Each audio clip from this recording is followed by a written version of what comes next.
여러분, 전도하면 어떤 생각이 드시나요? 꼭 해야 한다 하는 것은 잘 알고 있는데 부담스럽고 또 거절당하면 어쩌지 하는 생각에 두려운 마음이 있을 것입니다.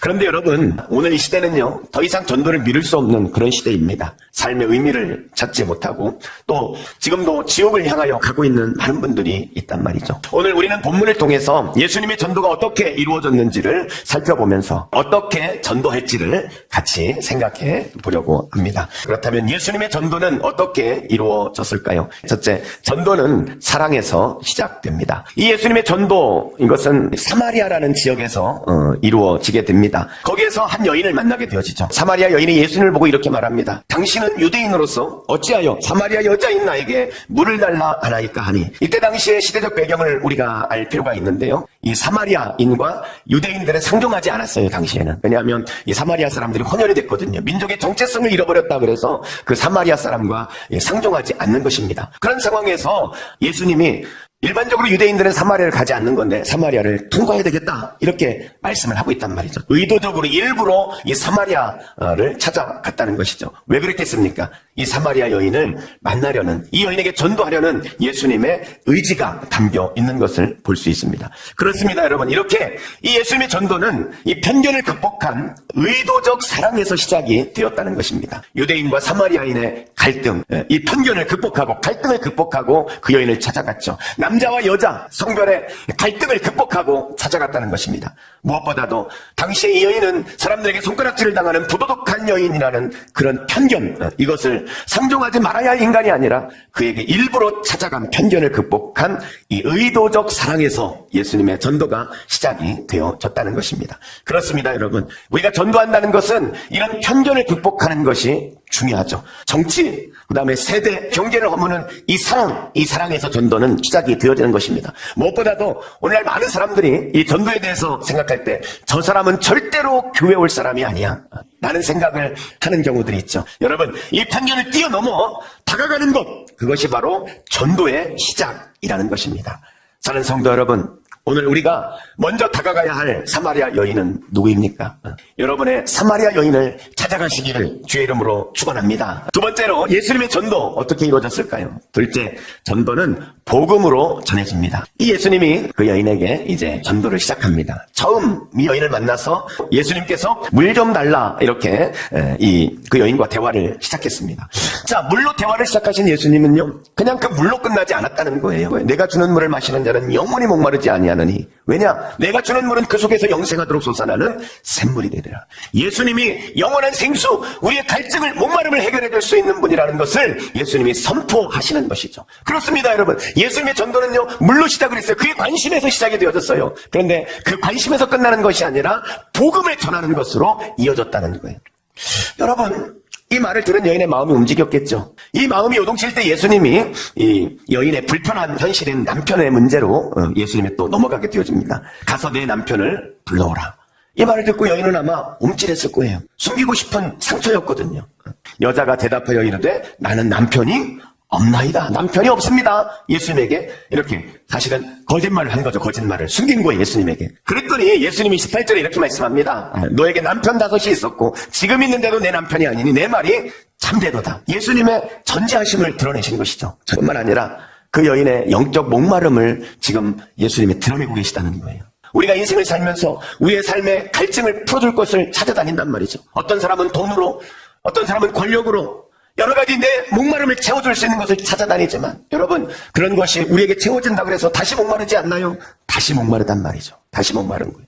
예수님은 이 대화를 통해 이 여인의 영적인 목마름을 드러내시고 예수님의 전능하신 하나님이라는 사실을 드러내고 있다는 것입니다. 사랑하는 성도 여러분, 우리가 전도할 대상을 정했다면요, 우리는 그 대상 VIP의 필요, 현실의 문제에 민감하게 반응할 필요가 있습니다. 그분에게 지금 관심이 무엇인지, 그분의 지금 필요가 무엇인지 그것을 민감하게 캐치하고, 그리고 그것을 그냥 캐치하는 것으로 끝나는 것이 아니라 복음으로 그 해답을 주어야 하는 것, 이게 바로 전도라는 것입니다. 세 번째로 예수님의 전도는 생명으로 계속됩니다. 여러분, 이 여인이 이제 예수님의 복음을 듣죠. 그리고 예수님을 영접했습니다. 예수님과 대화를 나누다가 예수님 메시아라는 사실을 알게 되고는 제일 먼저 한 행동이 뭐예요? 물동이를 버려두고, 그리고 어디로 들어갔어요? 동네로 들어가서 자기가 만난 예수님을 전하기 위해서, 자기를 정말 이상한 눈으로 보고 있는 그들을 향하여 그 편견을 극복하고 이 여인은 그 동네로 들어가서 사람들에게 예수님을 전했다는 것입니다. 여러분, 저는요, 여러분이 예수 믿고 구원받은 사람이라면 이 생명이 여러분에게서 끝나는 것이 아니라 이 생명이 또 다른 영혼에게 전해지는 그 도구로 여러분들이 사용되어지시기를 주의 이름으로 축원합니다. 근데요, 오늘 이 여인의 전도의 모습을 보면은요, 아주 우리가 배울 만한 것이 있습니다. 이 여인이 물동이를 버려두고 동네로 들어갔죠. 자, 그리고 나서 29절에 내가 행한 모든 일을 내게 말한 사람을 와서 보라. 여러분, 이 여인의 전도법을 뭐라고 부르냐면 와보라 전도법 이렇게 불러요. 와보라 전도법. 한번 와봐라, 그 말에 한번 와봐라. 예수의 제자인 빌립도 나다나엘을 전도할 때 그렇게 이야기했어요. 요한복음 1장 46절 보니까 나다나엘이 이르되 나사렛에서 무슨 선한 것이 날 수 있느냐. 빌립이 이르되 와서 보라 아니라 와서 보라. 우리가 구원받은 사람이라면요, 이 사마리아 여인처럼 와서 보라 이렇게 하는 겁니다. 교회 한번 와보세요. 나도 그랬는데 예수를 만나고 변했어요. 와보세요. 우리가 그렇게 주님의 이 감동에 순종할 때 거기에 성령이 역사하셔서 구원의 역사가 일어나게 되어지는 것입니다. 미국 남침례교단 이 케빈 이젤 목사님이 어느 날 너무너무 지친 상태로 비행기를 탔습니다. 근데 기도를 끝나는 순간 40대 중반의 한 남자가 딱 옆자리에 딱 앉는데 얼굴에 이 피곤과 슬픔이 이렇게 묻어 있더래요. 그렇지만 이 목사님이 피곤하니까 자기도 외면하고 그냥 책을 읽는 척을 했대요. 이분은 국내 선교 담당한 총재입니다. 근데 옆 사람을 외면하면서 책을 딱 읽는데, 근데 잠시 후에 옆에 앉은 이 40대 중반의 이 남자가 이 목사님의 반지를 보고는 반지에 히브리어가 써있네요. 저도 유대인인데 그 히브리어가 무슨 뜻입니까? 하고 이렇게 물어보더래요. 이 반지는 목사님이 신학교를 졸업할 때 이 졸업반지였습니다. 그래서 거기에 룻기 1장 16절 어머니 하나님이 나의 하나님이 되시리니, 이 룻기 1장 16절이 새겨져 있었던 반지였습니다. 그래서 목사님이 그분에게 이 히브리어를 읽어주고는 이것을 그 소개를 해줬더니 갑자기 그 남자가 막 울기 시작하더라는 거예요. 사실 아내에게 버림받고 삶의 의미를 잃어버린 그런 상태에 있었던 것입니다. 목사님은 울고 있는 그 형제 어깨를 두드리면서 이것이 기회라고 생각하고 이제 말을 걸어서 대화를 하기 시작합니다. 당신이 유대인이군요.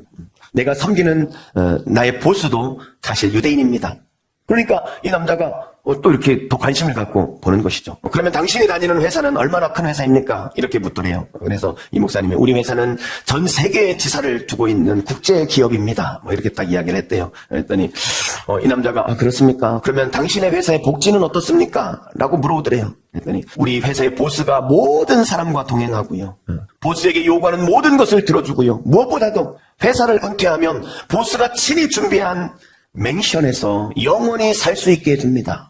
아니 도대체 당신의 회사는 누가 운영하는 것입니까? 네, 목사님이 아버지와 아들이 합니다. 그리고는 하나님 아버지와 아들 예수 그리스도를 소개하기 시작했습니다. 한 20분 정도 이 복음을 소개하고 그리고 그분에게 예수님을 영접할 것을 요청했을 때 그 자리에서 그 남자가 마음의 문을 열고 주님을 영접하게 되었다는 것입니다. 사랑하는 성도 여러분, 우리 주변에는요 이런 사람들이 생각보다 많습니다. 상처를 받았는데, 버림은 받았는데, 갈 길을 찾지 못하 방황하고 있는데 누군가 길을 안내해주지 않기 때문에 어찌해야 될지 모르는 상황 가운데 있는 이들이 많이 있습니다. 나의 가슴속에 어둠으로 꽉 차 있는데 어디에 빛이 있는지 알지 못해서 어둠에 헤매고 있는 사람들이 무수히 많이 있다는 것입니다. 여러분, 그들에게 필요한 것이 바로 복음이라는 것입니다. 사랑하는 성도 여러분, 전도는 누가 하는 것입니까? 구원받은 내가, 그리고 지금, 그리고 여기서 하는 것입니다. 사랑하는 성도 여러분, 편견을 극복하고 우리 타락합시다. 그리고 그에게 복음을 말합시다. 그리고 와서 보라 하고 초청합시다.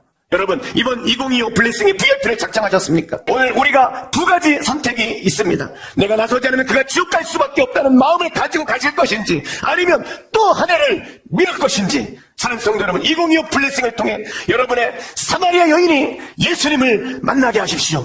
그 예수님을 만나면 어둠이 짙어질수록 빛은 선명해지듯이 여러분의 사마리아 여인에게 다가가 와 보라 말할 때 여러분을 통해 그 사람에게 새벽이 열려지게 될 것입니다.